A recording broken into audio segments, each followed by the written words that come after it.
একটা ম্যাট্রিক্সের ইনভার্স বের করার চেয়ে আমার মনে হয় আরো বেশি আকর্ষণীয় হচ্ছে যে সেই সময়টা বের করা যখন ম্যাট্রিক্সটাকে ইনভার্স করা যায় না বা সেটা যখন অসংজ্ঞায়িত থাকে। এবং যে কোনো বর্গাকার ম্যাট্রিক্স যেটাকে ইনভার্স করা যায় না সেটাকে সাধারণত আমরা বলে থাকি একক ম্যাট্রিক্স বা সিঙ্গুলার ম্যাট্রিক্স। তাহলে এখন চলো দেখি যে সিঙ্গুলার ম্যাট্রিক্স আমাদের সমস্যা সমাধানের ক্ষেত্রে বিভিন্ন যে কাজগুলো আমরা করেছি সেগুলোতে আমাদের কিভাবে সাহায্য করবে। এখানে আমি ম্যাট্রিক্স এ নিচ্ছি এবং এটা একটা 2x2 ম্যাট্রিক্স নিচ্ছি, কারণ মানে 2x2 করার জন্য সহজ, তবে এটা যে কোনো মানে মাত্রার জন্য অবশ্যই খাটবে। তাহলে আমাদের 2x2 ম্যাট্রিক্সটি হচ্ছে এ বি সি ডি। তাহলে প্রশ্ন হলো এ ইনভার্স কি বা এ ইনভার্স কত। এ ইনভার্স সমান হচ্ছে 1 ভাগ এ এর ডিটারমিনেন্ট, তারপর গুণ হচ্ছে আমরা এখানে এই দুটি পদকে মানে বদল করে দিই এবং এদেরকে ঋণাত্মক করে দিই, অর্থাৎ এখানে ডি হবে এবং এখানে এ হবে এবং এখানে মাইনাস সি হবে এবং মাইনাস বি হবে। এখন তোমার কাছে আমার প্রশ্ন হলো যে এই পুরো জিনিসটাকে অসংজ্ঞায়িত করার জন্য মানে কি থাকতে হবে। এখানে কি সংখ্যা আছে সেটা আমাদের খুব একটা যায় আসে না, কারণ এখানে আমরা বিভিন্ন কার্যবিধি মানে প্রয়োগ করে আমরা এই দিকটাকে ঠিক রাখতে পারবো। সমস্যা তখন হবে যখন আমরা এই শূন্য দ্বারা এখানে ভাগ করার চেষ্টা করব, অর্থাৎ যদি ম্যাট্রিক্স এ এর ডিটারমিনেন্ট শূন্য হয়ে যায় তাহলে আমরা বলতে পারি যে এই ইনভার্স অসংজ্ঞায়িত থাকে বা ইজ আনডিফাইন্ড যদি এবং কেবল যদি, আচ্ছা এখন মানে যদি এবং কেবল যদি একটা গাণিতিক একটা শব্দ, এটাকে আমরা সাধারণত এইভাবে লিখে থাকি আই ডাবল এফ দিয়ে, অর্থাৎ এফ এটা মানে হচ্ছে ইফ অ্যান্ড অনলি এফ যখন এ এর ডিটারমিনেন্ট শূন্য হয়, অর্থাৎ কোন ম্যাট্রিক্স যদি সিঙ্গুলার ম্যাট্রিক্স হয় তাহলে তার ইনভার্স থাকবে না, অর্থাৎ তার ইনভার্স অসংজ্ঞায়িত থাকবে। এখন তাহলে চলো আমরা যে দুটো সমস্যা করেছি আমরা সেগুলো নিয়ে একটু ভাবি এবং দেখি যে মানে মানে ডিটারমিনেন্ট শূন্য হলে কি হয়, মানে ইনভার্স না থাকা বলতে আমরা আসলে মানে কি বোঝাচ্ছি। আচ্ছা সেটা বোঝার জন্য আগে তাহলে চলো এই ক্ষেত্রে আমাদের দেখি আমাদের ডিটারমিনেন্ট কত হতো। এই 2x2 ম্যাট্রিক্সের ক্ষেত্রে এটা হতো মানে এডি, এ এর ডিটারমিনেন্ট হচ্ছে এডি মাইনাস বিসি। তাহলে এই ম্যাট্রিক্সটি সিঙ্গুলার হবে যদি আমাদের এখানের এই জিনিসটি শূন্য হয়।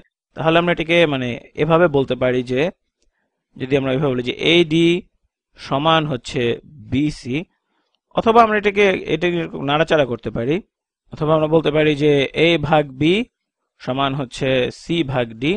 এটা কিভাবে করেছি আশা করি তোমরা সেটা বুঝতে পেরেছো। অর্থাৎ এ এবং বি এর যে অনুপাত সি এবং ডি এরও যদি একই অনুপাত থাকে তাহলে এটা ইনভার্স করা যাবে না।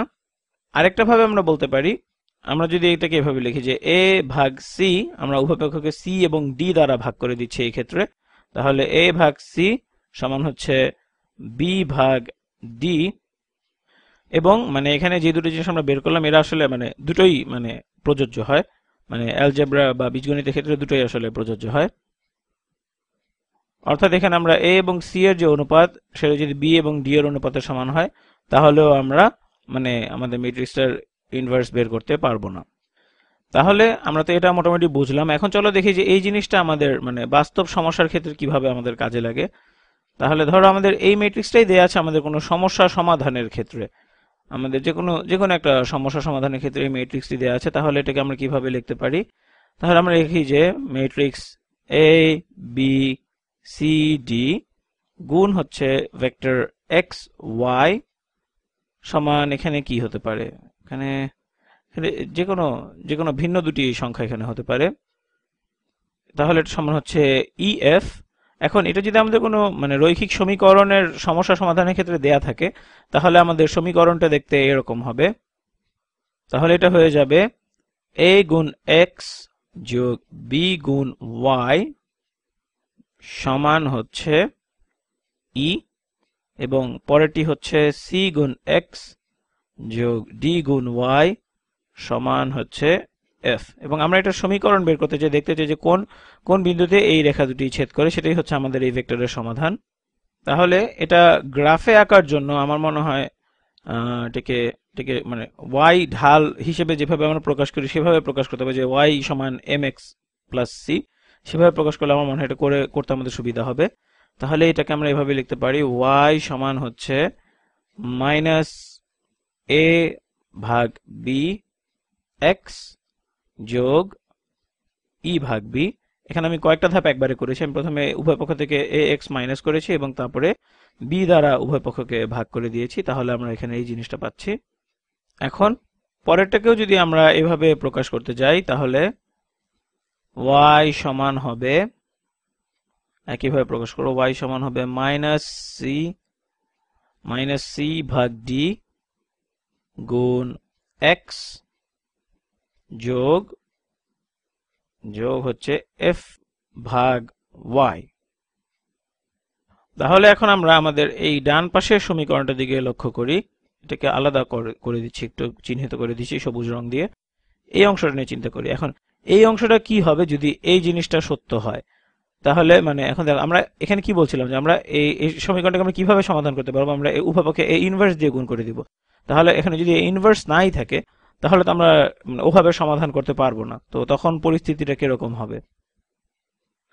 তাহলে চলো দেখি যে এই জিনিসটা সত্য হলে এখানে কি হয় সমীকরণটা, মানে এই জিনিসটা সত্য হওয়ার ক্ষেত্রে সমীকরণটা আমাদের কিরকম হবে। এখন দেখো এ ভাগ বি বা এ বি এর সমীকরণ অনুপাত যদি সি ডি এর অনুপাতের সমান হয়, তাহলে দেখো এই দুটো জিনিস কিন্তু একই ঢাল থাকবে। মানে এই দুটি সমীকরণেরই, মানে তুমি বুঝতে পারছো এই দুটি সমীকরণই কিন্তু তখন একই ঢাল থাকবে। তাহলে দুটো রেখার যদি মানে একই ঢাল থাকে এবং তারা যদি মানে এক ভিন্ন ভিন্ন ছেদ বিন্দু থাকে, তাহলে কিন্তু তারা কি হবে, তারা সমরৈখিক হবে, অর্থাৎ প্যারালাল হবে, কখনোই তারা ছেদ করবে না। আমি এটাকে গ্রাফে এঁকে দেখাচ্ছি। আমি এক্স এবং ওয়াই অক্ষ এঁকে ফেলেছি আমার। তাহলে এটাকে যদি আমরা আঁকি, প্রথম সমীকরণটাকে আমরা ধরে নিচ্ছি, আমরা তো জানি না এদের মান কত, ধরে নিচ্ছি এখানে যেহেতু মাইনাস চিহ্ন আছে সুতরাং এটা ধরে নিচ্ছি এটা মানে ঋণাত্মক ঢাল হবে। তাহলে প্রথম রেখাটা হবে এরকম এবং এই ছেদ বিন্দুটি এটি হচ্ছে ই ভাগ বি। এটা আমরা, তাহলে এটা হচ্ছে আমাদের এই প্রথম সমীকরণটা, এটার রেখা। এখন আমি যদি আমাদের পরবর্তী সমীকরণের রেখাটি আঁকি, আচ্ছা এটা উপরে হবে না নিচে হবে আমি জানি না, আমি মানে ধরে নিচ্ছি যেটা নিচে আছে। তাহলে যদি রেখাটা আঁকি এটা দেখতে অনেকটা এইরকম হবে এবং এটার y ছেদ বিন্দুটি হবে ই ভাগ, দুঃখিত, f ভাগ y। এটার ছেদ বিন্দু হবে f ভাগ y। তাহলে আমরা দেখতে পাচ্ছি যে যদি আমাদের a b এবং c d এর অনুপাত সমান হয় তাহলে আমরা এরকম দুটি রেখা পাবো, মানে দুটির মানে y এর ছেদ বিন্দু ভিন্ন হবে কিন্তু ঢাল একই হবে, সুতরাং তারা কখনোই পরস্পর ছেদ করবে না। এবং তোমাদের কিছু মানে অন্য কোনো ভাবে যদি তোমরা চেষ্টা করো যে প্রতিস্থাপন করে বা অন্য কোনো ভাবে যদি চেষ্টা করো, সেভাবে করেও দেখতে পারো যে এই অনুপাত যদি সমান হয় তাহলে কখনোই সমাধান পাবে না। এবং মানে সিঙ্গুলার ম্যাট্রিক্সে দেখার এটা একটা ভালো উপায় যে সিঙ্গুলার ম্যাট্রিক্সে দুটি যে প্যারালাল লাইন থাকে। এখন তুমি আমাকে বলতে পারো যে এরা তো ছেদ করবে, যদি যে ই ভাগ বি এবং এফ ভাগ ওয়াই সমান হয় তখন তারা একই লাইন হয়ে যাবে এবং সেক্ষেত্রে তুমি অসীম সংখ্যক বিন্দু পাবে যেখানে এই দুটি বিন্দু ছেদ করে এবং মানে তখনও কিন্তু তুমি কোনো মানে কি বলবো অনন্য সমাধান পাবে না। সেখানে অসংখ্য বিন্দু থাকবে যেখানে যার জন্য এই এক্স এবং ওয়াই এর মান সত্য হবে। তাহলে আমরা মানে সমাধানের ক্ষেত্রে বা সমস্যার ক্ষেত্রে এভাবে দেখতে পারি যে যদি ম্যাট্রিক্সটি সিঙ্গুলার হয় তাহলে তার যে মানে লাইনগুলো থাকবে সেগুলো প্যারালাল হবে, মানে কোনো বিন্দুতেই তারা ছেদ করবে না, অথবা তারা একই রকম রেখা হবে এবং অসীম সংখ্যক বা ইনফিনিট নাম্বার বিন্দুতে ছেদ করবে। তাহলে মানে আমরা এই বিষয়টা তো মোটামুটি বুঝলাম। এখন চলো দেখি যে আমরা মানে ভেক্টরের রৈখিক সংযুক্তি বা লিনিয়ার কম্বিনেশনের ক্ষেত্রে এই জিনিসটা কেমনে কাজ করে। তাহলে আমি মুছে ফেলি সব, এখানে সবগুলোকে পরিষ্কার করে ফেলা দরকার। তাহলে এখন আমরা মানে ভেক্টরের লিনিয়ার কম্বিনেশন হিসেবে এই সমস্যাটাকে চিন্তা করব। তাহলে এটাকে আমরা এভাবে দেখতে পারি যে ভেক্টর এ সি গুণ x যোগ ভেক্টর বি ডি গুণ y সমান হচ্ছে ই এফ। তাহলে আমাদের এখানে যেটা করতে হবে, আমাদের কোন এ সি এবং বিডি লিনিয়ার কম্বিনেশন বের করতে হবে যার জন্য এটা সমান ই এফ হয়। তাহলে এখানে তো আমরা জানি, মানে আমরা তো ধরে নিয়েছি যে এ ডিটারমিনেন্ট শূন্য, অর্থাৎ এ ইনভার্স নেই, এবং সেটা কখন হয়, সেটা সত্য হবে এই পরিস্থিতিতে আমাদের এই উপরের জিনিসটা যে এ ভাগ সি সমান হচ্ছে বি ভাগ ডি, অর্থাৎ এ সি এর অনুপাত সমান হচ্ছে বি ডি এর অনুপাত। তাহলে মানে এদের ক্ষেত্রে এই জিনিসটা কিভাবে কাজে লাগবে যে এ সি সমান হচ্ছে বি ডি। আচ্ছা ধরো এদেরকে গ্রাফে এঁকে ফেলি তাহলে বুঝতে সুবিধা হবে, সংখ্যা দিয়ে বোঝালে হয়তো আরো বেশি সুবিধা হতো। এবং আমরা ধরে নিচ্ছি যে আমাদের মানে ভেক্টর দ্বয় উভয় আমাদের প্রথম স্থানাঙ্কে বা প্রথম কোঅর্ডিনেটে অবস্থিত। তাহলে আমি শুধু আমার প্রথম কোঅর্ডিনেট আঁকছি আমার এক্স অক্ষ এবং ওয়াই অক্ষ দ্বারা। তাহলে চলো প্রথমে ভেক্টর এ সি কে দেখি। ধরি যে ভেক্টর এ হচ্ছে এখানে, আচ্ছা ধর একটা ভিন্ন রং ব্যবহার করি, তাহলে আমরা এ সি কে আঁকবো। ধরি এ হচ্ছে এখানে একটা বিন্দু এবং সি হচ্ছে এখানে, তাহলে ভেক্টর এ সি হবে এই জায়গায়। আমি এটাকে আমার লাইন দিয়ে আঁকি তাহলে আর সুন্দর হবে। তাহলে এইরকম হবে আমাদের ভেক্টর এ সি এবং এখানে তীর চিহ্নটি থাকবে। তাহলে এখন চলো ভেক্টর বিডি কে আঁকা যাক। ভেক্টর বিডি এটা থেকে আমি যেখানে যেখানে ইচ্ছে সেখানে আঁকতে পারি, কিন্তু মানে আমরা তো ধরে নিয়েছি যে এর কোনো ডেরিভেটিভ নেই। আচ্ছা দুঃখিত, ডেরিভেটিভ না, ডিটারমিনেন্ট নেই। আমি কি ডেরিভেটিভ বলছিলাম এতক্ষণ? আচ্ছা যাই হোক, আশা করি বলছিলাম না। তাহলে আমরা তো ধরে নিচ্ছি যে আমাদের এই ম্যাট্রিক্সটি যে এ বি সি ডি এটার কোনো ডিটারমিনেন্ট নেই, এবং সেই ক্ষেত্রে তো আমরা ধরে নিচ্ছি যে এ ভাগ সি সমান হচ্ছে বি ভাগ ডি, বা এটাকে আমরা এভাবে দেখতে পারি যে সি ভাগ এ সমান হচ্ছে ডি ভাগ বি। মানে যেভাবেই দেখি না কেন মানে এই দুটি ভেক্টরের মানে ঢাল সমান, সেটাই আমাদেরকে এই জিনিসটা বলে। তার মানে দাঁড়াচ্ছে যে এরা অবশ্যই শূন্য বিন্দু থেকে শুরু হবে এবং তাদের হয়তো দৈর্ঘ্য বেশি হতে পারে বা মাপে তারা বড় হতে পারে, কিন্তু একই ঢাল সম্পন্ন হবে। তাহলে যদি আমরা আঁকার চেষ্টা করি, ধরি এখানে আছে আমাদের ভেক্টর বা এখানে পয়েন্ট বি এবং এখানে হচ্ছে আমাদের পয়েন্ট ডি, তাহলে ভেক্টর বিডি দেখতে এইখানে ভেক্টর বিডিটা এখানে হবে।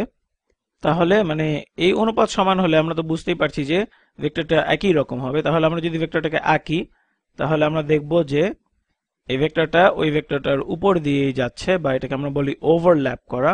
দেখবো এটাকে ওভারল্যাপ করছে। তাহলে এটা তো আমরা দেখতে পাচ্ছি এটা ওভারল্যাপ করছে। এখন আমার প্রশ্ন হচ্ছে যে ভেক্টর ইএফ টা কোথায়? মানে এটা তো আমরা জানি না কোথায়। আমরা যে কোনো একটা কিছু ধরে নিতে পারি বিচ্ছিন্নভাবে, যে ধরি যে ভেক্টর পয়েন্ট ই হচ্ছে এখানে একটা পয়েন্ট এবং আমাদের এফ পয়েন্ট হচ্ছে এখানে কোনো একটা জায়গায়। তাহলে ভেক্টর ইএফ এর বিন্দুটি হবে এই জায়গায়। এটা একটা ভিন্ন রং দিয়ে আঁকি। তাহলে ভেক্টর ইএফ দেখতে অনেকটা এইরকম হবে।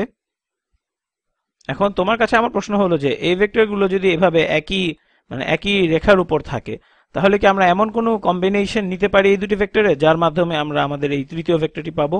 উত্তর হচ্ছে না। মানে এই দুটো ভেক্টর তো আমরা দেখতেই পাচ্ছি এটা একই লাইনের উপর অবস্থিত। সুতরাং এই দুটি ভেক্টর যেদিকে মানে যাচ্ছে সেদিকে মানে তুমি গুণ বা ভাগ করে তুমি সেদিকে কোনো একটা সেই লাইনের উপর কোনো একটা রেখা পেতে পারো, কিন্তু অন্য কোনো একটা রেখা তুমি পাবে না।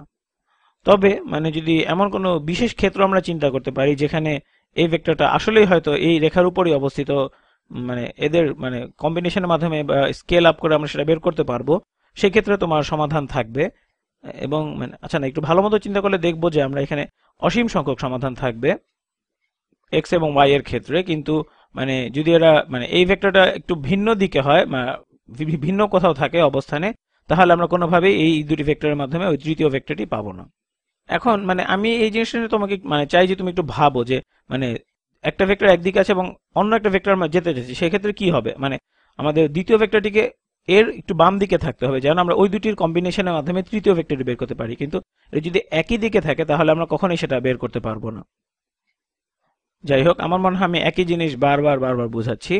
তাহলে মানে এখান থেকে তুমি মানে কিছুটা ধারণা পেয়েছো বা নতুন কিছু শিখতে পেরেছো, সেটা হচ্ছে যে তুমি এখন সিঙ্গুলার ম্যাট্রিক্স কি সেটা শিখতে পেরেছো, এবং তুমি এটাও জানো যে মানে কখন ম্যাট্রিক্সকে ইনভার্স করা যায় না, এবং মানে ডিটারমিনেন্ট শূন্য হলে কখনো আমরা ইনভার্স বের করতে পারি না। এবং এবং আশা করি তুমি এই ব্যাপারটা সম্বন্ধে ধারণাটা পেয়ে গেছো, কারণ আমাদের মানে এই পুরো ভিডিওটার মূল উদ্দেশ্যই ছিল এই ব্যাপারটাতে তোমাদেরকে ধারণা দেয়া।